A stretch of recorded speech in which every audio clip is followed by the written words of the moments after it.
antiemetik ya. Jadi antiemetik itu tadi sudah saya kasih penjelasan terkait dengan antiemetik adalah obat yang untuk mengatasi gejala mual muntah ya. Nah, kalau kalian pahami lagi, ingat lagi fisiologinya bagaimana seseorang bisa mual kemudian nanti muntah ya.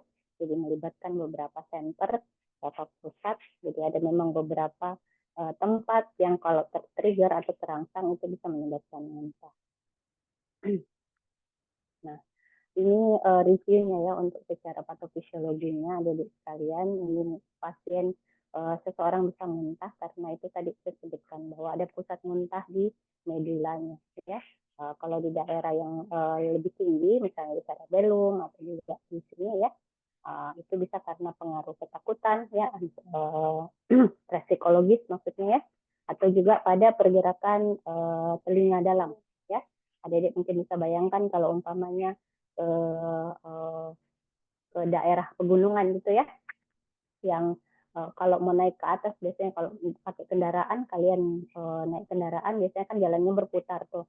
Nah, belum pas belok kanan terus langsung belok kiri dan sebagainya. Nah, pada saat itu ada gangguan keseimbangan di dalam telinganya ya, ada tulang-tulang keseimbangan di dalam itu yang menyebabkan yang merangsang sehingga nanti pasiennya akan muntah ya. Jadi biasanya disebut karsik ya, karsik jadi mabuk perjalanan ya. Nah, kalau di yang kalian pahami, yang paling diketahui, paling diingat adalah kemoreseptor trigger zone. Di sini adalah pusat muntah itu sendiri ya. Kemudian juga ada di soliter, traktus soliter di di nukleusnya ya. Jadi misalnya dengan refleks vagal, kemudian simpatomimetik dan sebagainya. Ya, jadi beberapa pusat muntah itulah sehingga nanti yang menyebabkan pasien akan, kalau dia tertrigger maka akan menyebabkan pasien. Ini berulang ya. Ini mekanisme kerjanya ya. Jadi obat-obatan dari traktus obat emetik dari traktus gastrointestinal ya dilepaskan sehingga nanti akan mencegah dia memblok sinyal-sinyal yang terkirimkan ya, sehingga nanti akan mencegah terjadinya atau stimulasi dari saluran cerna sehingga nanti diafragma maupun juga otot-ototnya itu tidak akan berkontraksi. Jadi pasiennya tidak muntah. Ya. Nah, ini beberapa klasifikasi kelasnya dan juga indikasinya. Jadi dibagi seperti ini. Jadi ada H1 antihistamin ya, atau biasa disebut dengan antimuscarinik. Nah, ini biasanya diberikan pada gangguan ini ya, tadi motion sickness atau karsik ya. Kalau orang yang mabuk perjalanan ya, atau pada pasien-pasien vertigo. Kemudian ada juga antagonis reseptor dopamin. Ya, ini yang paling sering diberikan kepada pasien ya. Nah, ini diindikasikan untuk pasien yang mual muntah setelah operasi, post operatif ya, dan juga bisa diberikan pada pasien yang motion sick. Kemudian ada lagi yang lain hipokortikoid, ini bisa untuk pasien yang pasien muntah karena faktor atau karena konsumsi kemoterapi ya. Jadi memang banyak sekali gejala dari gejala samping dari obat pemberian obat kemoterapi sehingga pasien biasanya muntah dan ini diberikan obat itu. Nah, kelompok yang lain yaitu 5-HT3 reseptor antagonis ini diberikan untuk muntah yang disebabkan oleh akut gastroenteritis ya. Sama juga dengan yang di atas, dia operatif nausea dan juga pada pasien yang menjalani kemoterapi dan radioterapi ya. Dan yang terakhir adalah kelompok neurokinin atau NK1 reseptor antagonis. Di sini termasuk golongan obat yang baru ya. Jadi ini cukup baru obatnya. Nah, ini pembagiannya. Ini jenis obatnya ya. Jadi 5-HT3 tadi yang saya sebutkan di sini ya. Contohnya adalah ondansetron, palanesetron, granisetron. Ya. Ini HT itu hidroksitriptamin. Nah, Kalau kalian ingat ini 5H3 biasa disebut kelompok tetron ya. Jadi kalau kalian sudah ingat itu, maka kalian pasti ingat obat-obatnya golongan ya. Ada ondansetron, palanosetron, dan granisetron. Ini paling sering dikasih ya ondansetron. Kemudian untuk kelompok dopamin antagonis ini paling sering diberikan, kelompok ini adalah paling sering diberikan. Misalnya metoclopramid. Ya, jadi kalau ada pasien mual muntah ini yang paling diingat ya. Kemudian domperidon dan juga chlorpromazine. Ya. Kemudian ada juga obat yang lainnya, misalnya antihistamin H1 di sini ya. Cetirizine, kemudian promethazine, difenhidramin ya. Difenhidramin itu kalau kita perhatikan dia juga obat flu batuk ya biasanya di sini. Nah, dia ternyata ada hubungannya karena sama-sama antihistamin, maka ada efeknya untuk mencegah mual muntah tersebut ya. Kemudian glukokortikoid dan juga yang terakhir adalah neurofilin tadi yang merupakan obat baru ya. Misalnya contohnya adalah aprepitan, kemudian dolapitan.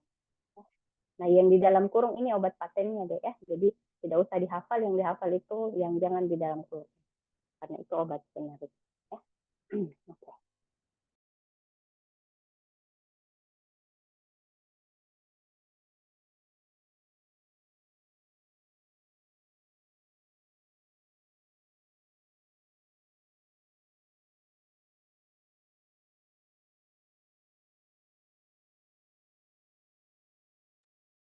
Oke, kita lanjut.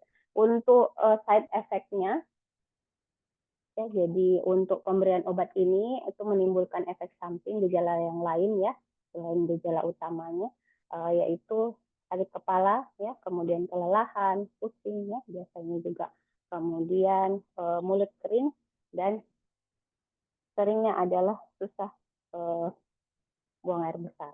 Ya.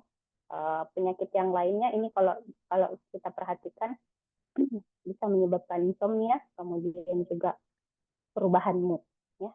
Tapi sedikit sekali terkait dengan efek samping ini, maksudnya kurang banyak terjadi ya, sedikit.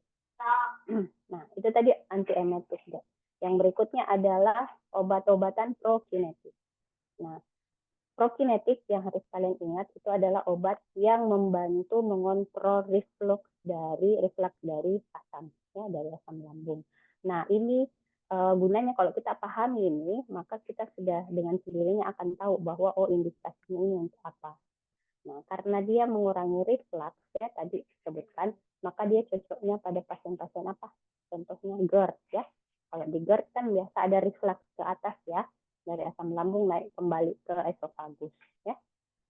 Nah, di sini prokinetik ini memperkuat dari sphincter esofagus yang bagian bawah, sehingga kalau sudah kuat maka diharapkan asam lambung itu tidak naik lagi ya.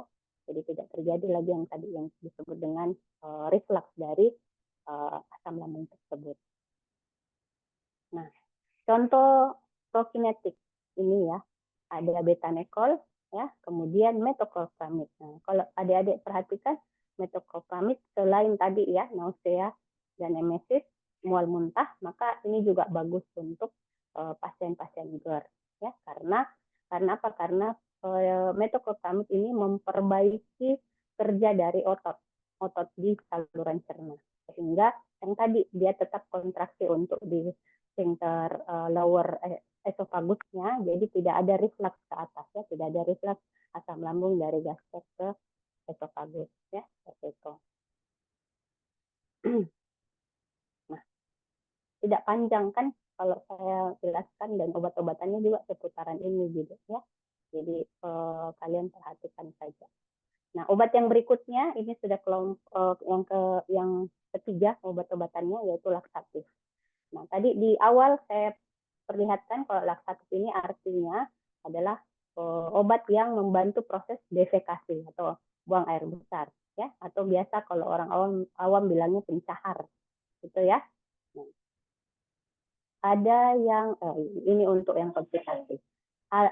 Kasus-kasus lain misalnya pada kasus hernia. Kenapa diberikan pada kasus hernia?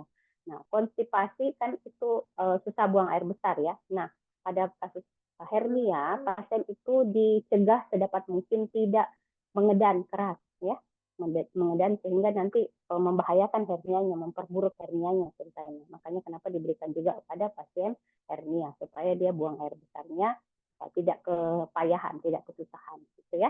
Termasuk juga hemoroid, ya, karena makin pencahar di sini atau laksatif itu ada yang mengandung serat, ya, sehingga melunakkan kotoran sehingga dia akan mudah dikeluarkan.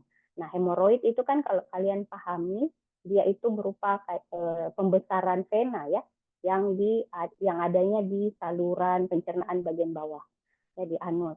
Sehingga kalau tinjanya atau kotorannya ini keras, maka itu akan bergesekan dengan pembesaran vena tadi. Makanya kenapa biasanya berdarah, ya, buang air besarnya darah segar, ya, kalau hemoroid.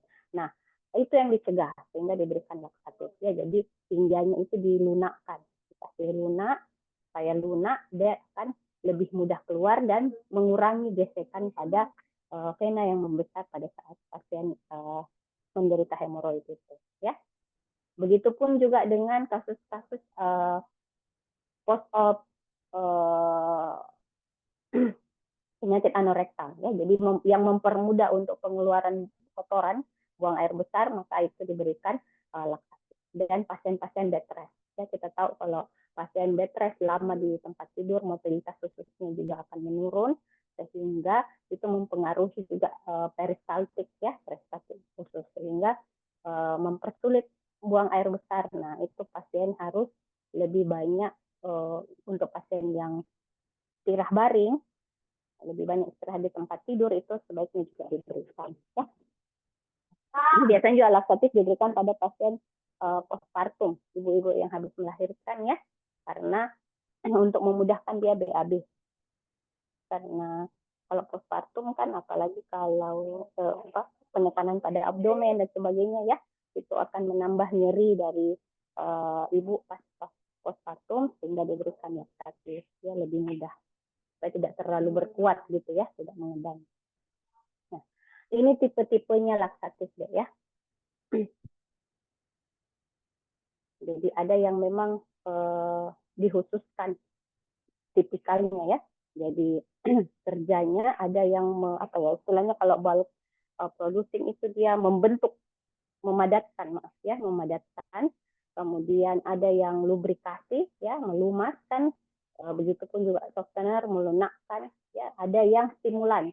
Stimulan ini karena rangsangannya yang tidak ada, ya. Jadi biasa kan pasien datang dengan keluhan BAB sulit, ya. Biasanya ditanya apakah ada di perasaan, muncul perasaan ingin buang air besar, ya. Kalau dia bilang ada, tapi karena tinjanya keras jadi susah buang air besar, nah, kita kasih mungkin yang lubrikan atau stool softener, ya. Tapi kalau dia bilang tidak ada rasa mau buang air besar, nah itu perlu kita kasihkan stimulan, ya, karena yang diinginkan adalah ada stimulus untuk buang air besarnya, ya, seperti itu. Nah, kemudian ada juga untuk yang bentuk osmotik dan juga yang salin, ya. Jadi itu ada beberapa. Nah, untuk yang kategori laksatif bulk forming, ya, jadi ini adalah obat-obatan yang mengandung serat tinggi, ya, serat yang soluble, larut, ya. Jadi dia mengandung serat. Jadi ceritanya bahwa obat ini menyerap air, ya. Jadi obat ini menyerap air sehingga akan terbentuk bolus, apa ya, gumpalan, gitu, ya. Nah, pada saat terbentuk gumpalan, maka lumen dari usus besar itu akan tertekan, ya, karena kalau kita lihat ini, ya, kita lihat, ya, seperti ini ada, ya, dari gambar. Kalau ini bisa, mudah-mudahan kalian bisa pahami. Jadi kalau bulk forming itu dia bentuknya gini, kurang terbentuk, ya. Jadi sehingga pasien kadang tidak merasa ingin buang air besar. Nah, pada saat diberikan obat yang kategori ini, seperti misalnya obat-obat kimia, methylcellulose dan sebagainya, maka itu akan terbentuk gumpalan. Nah, pada saat terbentuk gumpalan inilah yang tadi ya, jadi dia mendorong lumen dari rektum ya, sehingga pada saat itu akan muncul perasaan atau ada refleks ingin buang air besar ya. Pada saat ditekan begini, dan akhirnya nanti inilah sehingga pasiennya akan mulai merasakan mau buang air besar dan diharapkan akan lebih mudah dikeluarkan gitu ya. Nah, beda lagi kalau lubrikan. Kalau lubrikan ini misalnya obat-obatan seperti hydroxide ya, kemudian mineral oil rektal ya. Jadi kalian bisa lihat di sini. Nah,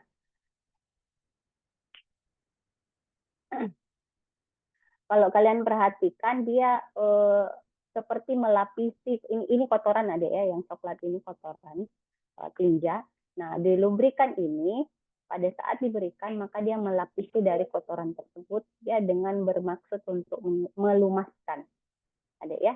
Nah, pada saat ada seperti ini maka kotoran itu ada pelumasnya ceritanya, maka ini bentuknya akan menyesuaikan dengan lumen usus ya, sehingga setelah terbentuk dan menyesuaikan dengan lumen usus itu kemudian akan lebih mudah keluar ya.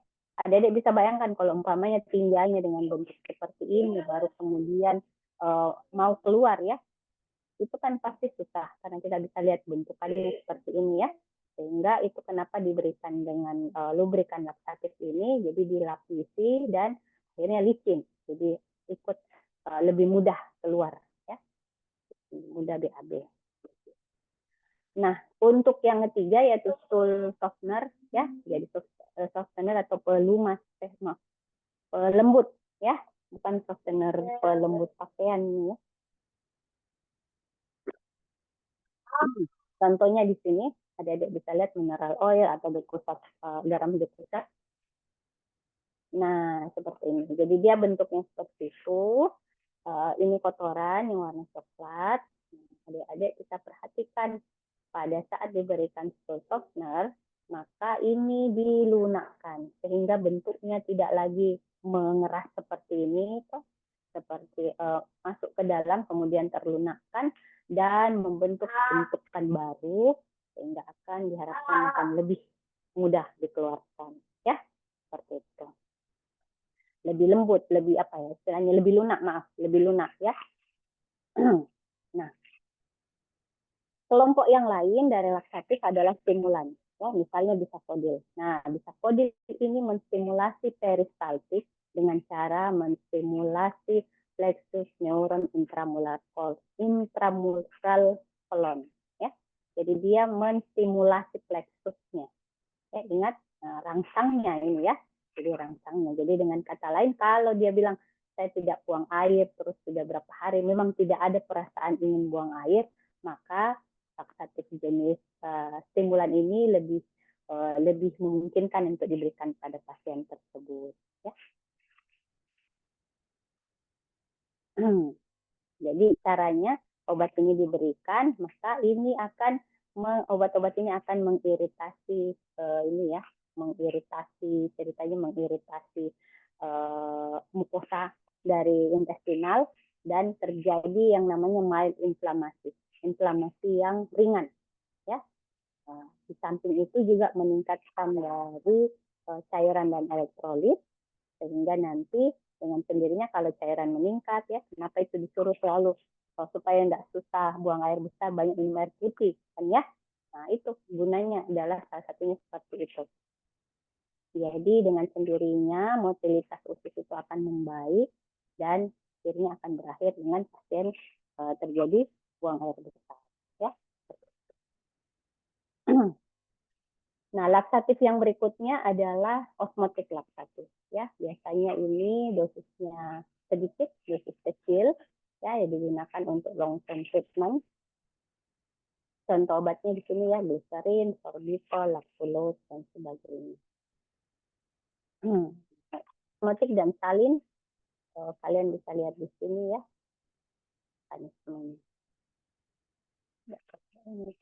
Oke.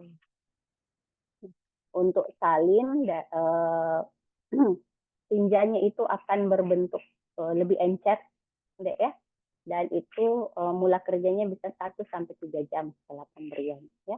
Sedangkan kalau laktulog ini tinjanya lunak, bukan cair ya, lunak, dan ini bisa bertahan durasi kerjanya bisa 1-3 hari, ya. Jadi kalian perhatikan. Nah, indikasi pemberian laktatif di sini saya rangkum dalam satu tabel ini, ya, adik-adik bisa perhatikan. Jadi untuk grup kelompok yang bulk forming, apa gunanya, ya, diberikan pada kasus apa, kemudian yang emollient atau pelumas diberikan pada kasus apa, yang osmotik, salin, stimulan, ya. Nah, kalau kita perhatikan pemberian laktatif itu punya efek samping yang jadinya juga mirip dengan gejala-gejala gastrointestinal, ya. Jadi bisa kita seperti itu. Nah, misalnya juga di sini, ya, abdominal bloating, ya, agak-agak kembung, dia rasa tidak nyaman dalam perutnya, ya. Ini masing-masing kalian bisa lihat. Nah, adik-adik perhatikan bahwa seluruh laktatif, ya, seluruh pencahar itu dapat menyebabkan gangguan elektrolit. Sehingga apa yang perlu kita lakukan? Kalau kita berikan obat ke pasien untuk pencahar, maka edukasi pasiennya, ya. Kalau umpamanya sudah bagus obatnya, jadi tidak perlu kalau kalian resepkan 10 butir jangan dihabiskan semua, gitu, ya. Ini bukan antibiotik, jadi tidak perlu dihabiskan. Begitu gejala membaik, tidak usah konsumsi, ya. Karena yang kita takutkan ini imbalance, ketidakseimbangan elektrolit, ya.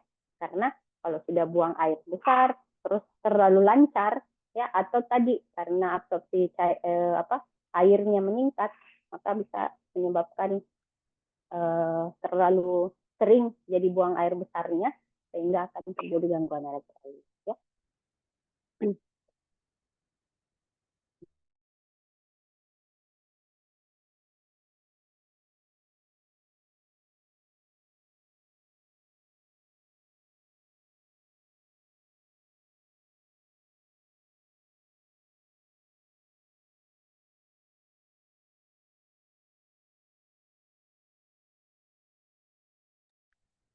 Baik, kita lanjut ke obat-obatan anti diare, ya. Kalau tadi obatnya penyakitnya susah buang air besar, maka ini terbaliknya. Ini terlalu sering buang air besar, ya. Sehingga yang kita berikan adalah anti diare. Nah, diare ini banyak sekali kasusnya akan kalian dapatkan, ya. Jadi perhatikan baik-baik, lihat kembali pembagiannya dan sebagainya, ya. Diare akut, diare kronis dan sebagainya, ya. Osmotik, sekretorik.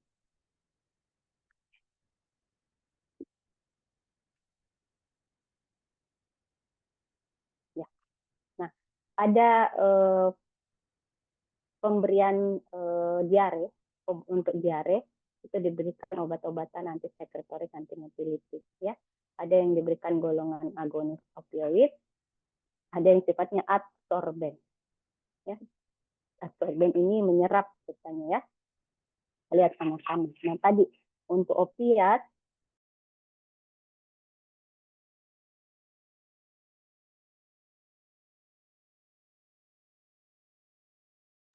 okay. Opiat. Jadi opiat ini punya efek seperti yang kemarin kalau tidak salah, ya, waktu kita diskusi, ya. Dia pasti menurunkan, ada temanmu yang sebutkan pada saat pleno pemberiannya, ya, dia menurunkan motilitas dari usus, ya. Oke, kemudian menurunkan transit time pada bowl, ya, pada saluran cerna atau pada usus, ya, sehingga apa? Sehingga elektrolit dan juga air itu lebih banyak diserap. Jadi transit time-nya dikurangi sehingga nanti absorpsi dari elektrolit dan airnya itu akan lebih banyak, ya. Jadi tinjanya tidak encer lagi ceritanya, ya, karena sudah diserap kembali. Contohnya apa? Kodein, ya, loperamid atau Imodium, kemudian difenox difenoksilat ya, tolomofil. Nah, ini beberapa tadi efek sampingnya ya kalau ada diperhatikan. Kelelahan, kemudian sedasi ya, pusing, letargi, ya, mual, muntah, anoreksia, beberapa respirasi depression. Saya kira ini yang paling khas ya kalau pemberian opiat itu adalah yang kita takutkan depresi respirasi. Jadi mohon diperhatikan baik-baik ya, dipertimbangkan pemberian ini. Kemudian obat yang berikutnya adalah adsorben. Adsorben ini gunanya mekanisme kerjanya melapisi dinding dari traktus gastrointestinal. Ya, sehingga apa? Sehingga cairan itu tidak gampang keluar. Selain itu, obat ini juga berikatan dengan toksin atau racun atau bakteri penyebab dari diare tersebut. Dan kemudian pada saat diikat oleh adsorben ini, itu kemudian dikeluarkan bersama dengan kotorannya. Ya. Nah, ini beberapa contoh obatnya, misalnya peptobismol, ya, kalenpektin, kemudian antipetic charcoal, kemudian atapulgit. Ya. Nah, ini efek sampingnya. Nah, selain diberikan tadi kodein, ya, diberikan juga antikolinergik. Misalnya ini. Jadi antikolinergik ini gunanya adalah mengurangi tonus otot intestinal dan peristaltik. Dikurangi tonusnya ya supaya tidak hiper peristaltik ya, tidak meningkat peristaltiknya. Kemudian sehingga nanti terjadi penurunan pergerakan dari tinja itu pada saluran cerna. Contoh obatnya misalnya di sini adalah beladon. Ya, beladon alkaloid bisa juga dengan astrofin. Ya, itu antikolinergik. Ini side effect-nya kalau kalian perhatikan ya, mirip-mirip yang tadi. Tapi yang tadi itu kodein lebih khas ke depresi respirasi ya. Nah, ada juga pemberian obat lain deh kalau yang sekarang. Jadi kita tidak serta-merta memberikan obat yang tadi ya, misalnya kodein atau juga apapulgit dan sebagainya. Tapi dipertimbangkan pemberian ini deh. Yang sekarang berkembang adalah mikrobiota atau mikrobiom. Kalau literatur asing bilangnya mikrobiom, biome ya. Kalau di Indonesia kan jadi mikrobiota ya. Nah, ini adalah intestinal flora modifier. Jadi apa isinya? Nah, kita lihat bersama. Isinya adalah sebenarnya bakteri. Bakteri apa? Bakteri yang baik untuk pencernaan. Ya. Jadi mekanisme kerjanya itu dimasukkanlah bakteri yang sebenarnya hilang. Ya. Sebenarnya ini ada semua jadi saluran cernanya kita. Cuma karena terjadi ketidakseimbangan, misalnya juga ada racun yang masuk atau ada keterlibatan bakteri virus, maka ada bakteri yang baik itu malah lebih menurun produksinya, sehingga yang lebih banyak adalah bakteri jahat ya. Hanya diberikanlah disuplai bakteri baik tersebut ke saluran cerna kita ya, sehingga bakteri penyebab diare itu akan turun. Nah, contohnya ini ya, Lactobacillus acidophilus ya, atau Lactobacillus bulgaricus, Lactobacillus casei. Nah, Yakult. Ya, jadi itu bagus untuk minum Yakult. Saya minum 2 ya. Itu tagline-nya. Kemudian itu beberapa interaksi obat tersebut. Nah, kalau sekarang banyak nih ya, jadi kalau ada laktobacillus, ada minuman yang kalian atau obat-obatan yang kalian perhatikan, ada juga yang sekarang diberikan yang sering adalah Riluz. Saya kurang tahu, saya kurang hafal isinya apa, tapi dia sama-sama laktobacillus, cuman golongannya ini yang berbeda ya. Riluz. Itu sama, dia juga intestinal flora modifier. Jadi, oh iya, Lactobacillus plantarum ya, prebiotik ya kalau yang biasa kalian.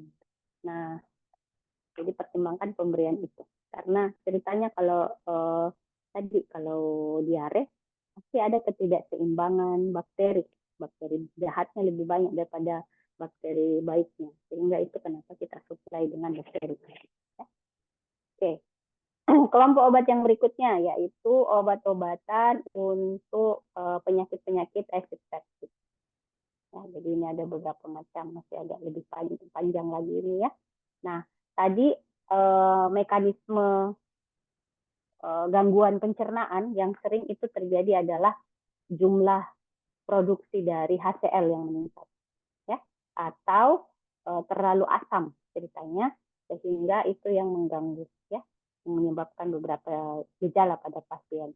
Nah, untuk antasida yang perlu kalian ketahui adalah ini obat-obatan yang menetralisir asam lambung, ya. Nah, sekresinya ini kalian lihat, ya, jadi antasida ini mekanisme pertahanan dari mukus, ya. Dia membantu, antasida ini membantu untuk mekanisme pertahanan dari mukus dari gastro itu sendiri.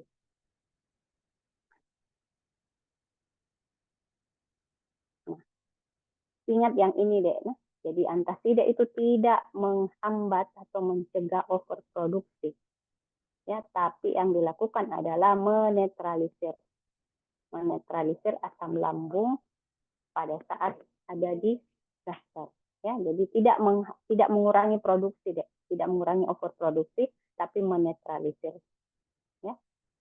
Nah, misalnya obat apa ini? Sodium bikarbonat, kemudian apa lagi? Kalau yang sistemik itu ya. Kalau yang non sistemik ini kalian bisa lihat yang tipe buffer dan non buffer.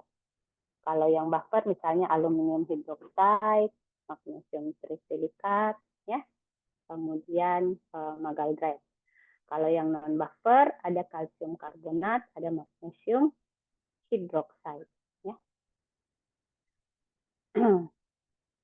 Nah, onsetnya ini lambat. Untuk yang non sistemik onsetnya lambat, tapi durasi kerjanya itu lebih panjang. Ya. Nah, ini dibahas satu-satu. Saya kira tidak perlu, kita adik-adik bisa lihat saja ya penggolongan obatnya. Obat-obat mah kalau adik-adik perhatikan, maka ada efek konstipasi, ya, bisa menyebabkan pasien susah buang air besar kalau umpamanya dikonsumsi. Ya, jadi kita tetap bertanya ya mengenai buang air besarnya. Kalau pasien mah ya mau dikasih pasien gastritis mau dikasih obat antasida, kalian tetap harus tanya bagaimana buang air besarnya. Kalau dia bilang biasa gitu, seperti biasa yang bakal diberikan, ya. Seperti itu. Nah, ini antasida jenis magnesium trisilikat. Ya. Jadi trisilikat itu ceritanya akan membentuk gelatin. Ya. Jadi gelatin itu seperti gel ada ya. Magnesium trisilikat pada saat masuk ke dalam saluran cerna bersama dengan gastric acid, ya, cairan lambung, maka dengan tersendirinya akan membentuk gelatin, ya. Nah, gelatin itulah yang melapisi permukaan dari mukosa lambung, sehingga nanti diharapkan lambungnya itu akan berkurang inflamasinya, ya. Seperti itu. Ini kalsium karbonat, ya. Ini ya, jadi lihat side effect-nya konstipasi juga.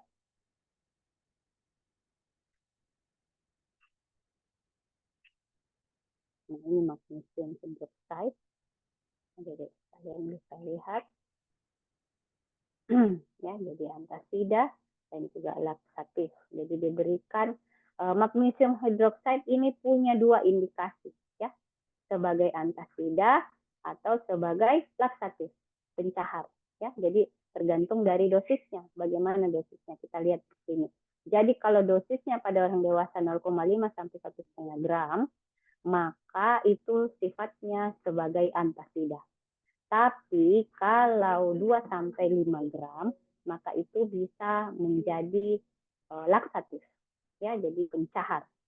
untuk kesulitan buang air besar. Jadi itu dilihat ya mekanisme kerjanya berdasarkan dari dosisnya. Ya.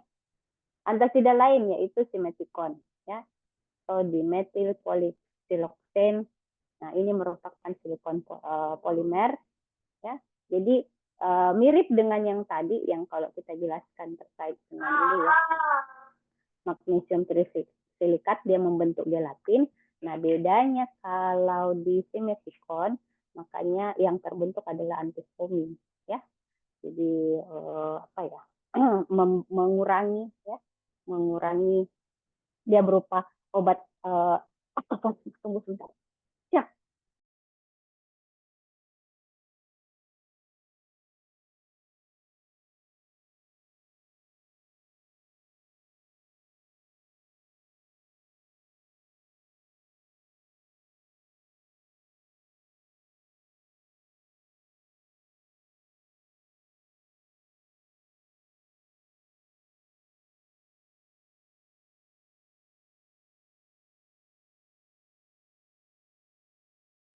Ya, sorry, sorry. Ya, itu simeticon. Jadi ada perhatikan indikasinya kemudian mekanisme kerjanya. Nah,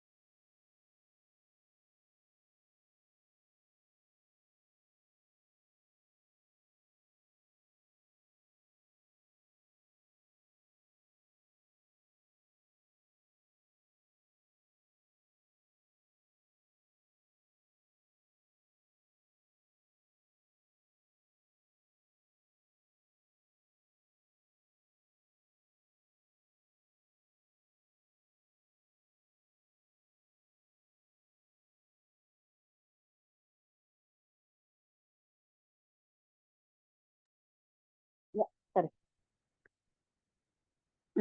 Oke. Nah, kalau antasida tadi yang ada di pahami itu obat yang mengurangi ya, mengurangi tingkat keasaman atau dengan kata lain menetralisir dari asam lambung. Nah, kita sekarang masuk ke obat-obatan yang menurunkan sekresinya ya. Jadi di sini menurunkan overproduksi ya. Nah, obatnya adalah PPI ya, proton pump inhibitor. Nah, di sini ada azol-azolnya ya, prazolnya di belakang. Esomeprazol ya, ada omeprazol, ada lansoprazol, ada pantoprazol ya. Jadi ini diberikan pada pasien indikasinya apa? GERD atau juga yang kemarin kalian bahas yaitu peptic ulcer ya, itu bisa diberikan PPI.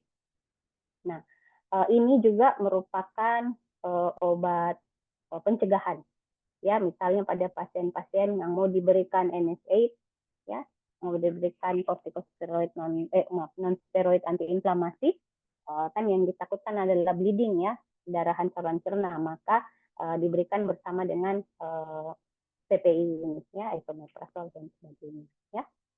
Ini hampir sama semua, kalian perhatikan ya.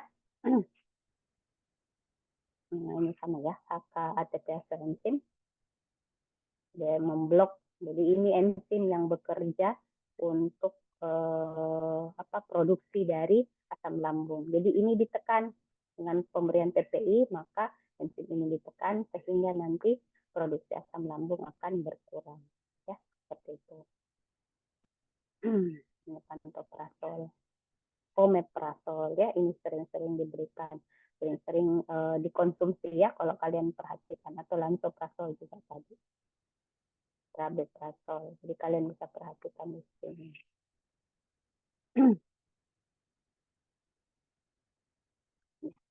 Nah, selain PPI, obat yang menekan produksi dari asam lambung yaitu histamin tipe 2 atau H2 antagonis. Ya. Nah, contoh obatnya ini, idin-idin, ya, cimetidin, famotidin, atau ranitidin. Nah, ini kalian ingat ya, Jadi kalau untuk overproduksi HCl maka diberikan ada dua pilihan, ada PPI dan juga ada H2 antagonis. Ya, mudah-mudahan melekat di kepalanya kalian. Nah, kerjanya adalah memblok histamin H2 di sini ya pada reseptor sel parietal sehingga nanti produksi dari ion hidrogen itu berkurang.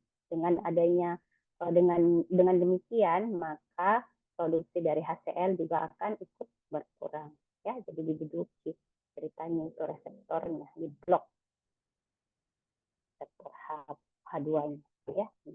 Jadi kalau dilihat di sini cara kerjanya ya, kalian perhatikan kalau ini kan sel parietal dari Gastaut ya.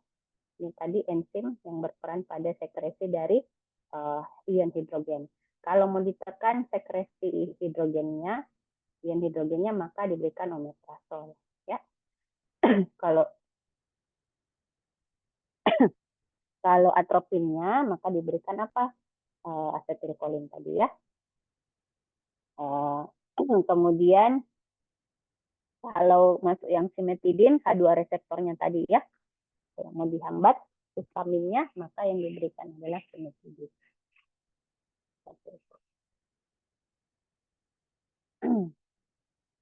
Ya, ini indikasinya diberikan pada pasien GERD, ya, PUD, kemudian esofagitis.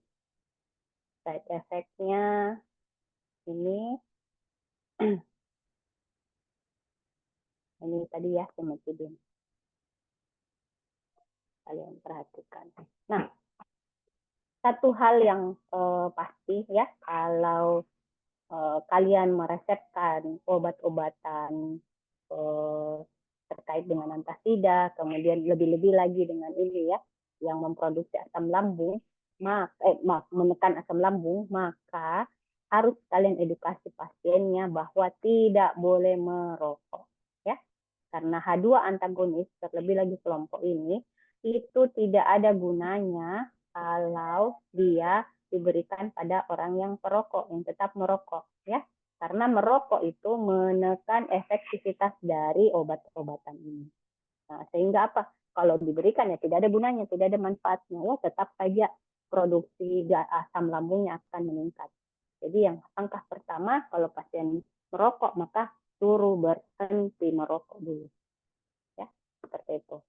Nah, kelompok yang ketiga untuk menurunkan produksi HCl selain yang tadi kita sebutkan dua, PPI ya. Dan ini yang ketiga adalah prostaglandin analog. Ya. Nah, untuk prostaglandin analog misalnya contoh obatnya di sini misoprostol atau kalau obat patennya namanya Cytotec. Ya.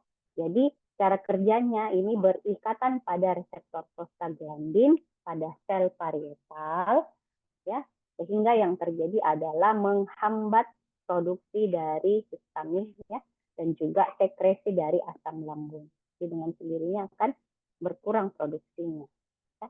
Selain itu prostaglandin juga punya aktivitas fitoprotektif ya, jadi istilahnya melindungi sel ya, dengan cara dia melindungi mukosa gaster dari trauma, dari perlukaan ya. Kemudian juga membantu regenerasi sel pada gaster dan juga yang terakhir adalah mempertahankan aliran darah pada mukosa. Ya, jadi kalaupun ada luka, kalau ada aliran darahnya bagus di situ, itu akan cepat sembuh. Ya, jadi aktivitas fitoprotektifnya itu disebabkan hal tersebut. Nah, untuk misoprostol ini biasanya diberikan untuk pasien-pasien yang mengalami gastric ulcer, tapi karena induksi atau karena konsumsi dari NSAID, ya, antiinflamasi non steroid, ya. Seperti itu. Jadi diberikan kalau memang mau tetap diberikan antiinflamasi, terus kita takutkan nanti ada gastric bleeding, maka dikasih misoprostol juga ya sebagai tindakan preventif. Nah, ini mekanisme kerjanya kalau kalian perhatikan ya. Nah, ada obat-obatan lain, contohnya adalah sukralfat. Jadi dia ini masuk golongan obat yang melindungi mukosa ya. Jadi begitu obat ini dikonsumsi, maka dia masuk ke dalam saluran cerna kita, itu akan terbentuk gel. Gel inilah yang istilahnya melapisi dari luka ya, sehingga itu secara fisikal ya, secara fisik dia merupakan pelindung ya, barrier terhadap luka dari atau ulkus dari gastrat ya. Jadi pemberian sukralfat. Nah ini ya, melapisi dari ulkus, membentuk barrier fisik ya, sehingga nanti kalau ulkus tersebut ada kemudian terlapisi, maka dia tidak otomatis istilahnya tidak otomatis terkontaminasi, tidak otomatis terkena ya, tidak kena dengan asam lambung, sehingga tidak memburuk ya, jadi dilapisi obat, dilapisi lukanya ceritanya ya. Kemudian yang kedua adalah menghambat pepsin yang berikatan pada garam-garam empedu. Dengan kata lain, dia melindungi gastr itu dari perlukaan ya. Dan juga yang terakhir adalah meningkatkan produksi dari prostaglandin ya, seperti itu. Nah, tadi di depan kita sudah menyebutkan terkait dengan penyebab dari gastritis ya. Ada kontaminasi bakteri, yaitu Helicobacter pylori ya. Sehingga ada pemberian, kemarin juga dibahas pada saat kalian modul ya, sehingga ada pemberian anti Helicobacter pylori, obat anti Helicobacter. Nah, untuk membunuh ceritanya kuman ini, maka yang diberikan bukan hanya satu obat, tapi ada namanya triple therapy ya. Jadi triple therapy itu apa? Nah, kita lihat. Triple therapy ini merupakan first line therapy untuk infeksi Helicobacter pylori ini ya. Nah, yang diberikan adalah golongan PPI. Omeprazol, lansoprazol ya, esomeprazol. Nah, setelah itu pertama juga diberikan antibiotik, yaitu clarithromycin dan amoxicillin atau metronidazole ya. Jadi 3 jenis obat, makanya disebut dengan triple therapy. Jadi disebutkan seperti itu. Ini obat-obat terakhir yang kalian pelajari untuk hari ini. Ya. Ini kita ingatkan lagi diri kita masing-masing ya, bahwa segala sesuatu itu berawal dari makanan. Makanya kenapa kemarin terkait dengan gastro itu kalian banyak-banyak menyinggung halalan thayyiban ya, menjaga makanan yang masuk ke dalam tubuh itu yang halal dan thayyib, yang sehat ya, yang baik. Thayyib dalam hal ini baik, tapi dalam konteks kesehatan itu adalah makanan sehat ya. Nah, setelah konsumsi tersebut, maka kalian juga harus mencontoh apa yang dianjurkan oleh Rasulullah, yang dicontohkan oleh Rasulullah ya, porsi makannya. Kita lihat di sini. Jadi tidak boleh diisi dengan makanan semua ya. Makanan itu sepertiganya adalah air dan selebihnya adalah ruang nafas. Ya, jadi kentara sekali kalau kita umpamanya lagi lapar sekali, kemudian makannya biasanya kan lebih banyak dibandingkan yang setengah lapar ya. Pada saat itu mungkin kita tidak sadari, nanti sudah penuh sekali baru terasa sesak ya. Nah, itu berarti itu sudah lebih dari 2/3 itu sudah masuk ke ruang nafas itu ya. Sehingga itu harus betul kita perhatikan apa yang dicontohkan oleh Rasulullah, sesungguhnya itu yang paling baik ya. Oke, adik-adik sekalian, saya kira itu penutup